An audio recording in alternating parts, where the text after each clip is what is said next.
कुठचंही राजकीय कारण नसतं। मी शरद पवार साहेबांच्या सोबत काही संस्थांवर काम करतो, तसं क्रीडा क्षेत्रामध्ये काम करतो आणि त्याच्या काही गोष्टी ज्यावेळी साहेबांना सांगायच्या असतात त्यावेळी मी त्यांची भेट घेतो। त्याच्यामुळे आजच्या भेटीमागे कुठेही राजकीय कारण नव्हतं, कसलंही कारण नव्हतं। ज्या संस्थांवर मी साहेबांसोबत काम करतो त्या संदर्भातली फक्त चर्चा होती आणि ती 5 मिनिटं झाली आणि त्याच्यानंतर मी निघालो।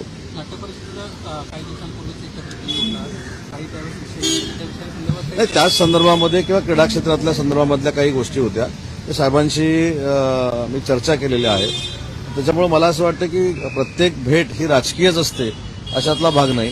कारण तुमचं देखील बरोबर आहे की स्थानिक स्वराज्य संस्था जवळ आलेल्या आहेत आणि त्याच्यामुळे आमची भेट म्हणजे काय स्थानिक स्वराज्य संस्थेसाठी आहे का अशी एक शंका निर्माण होऊ शकते, परंतु याला कुठेही राजकीय स्पर्श नव्हता।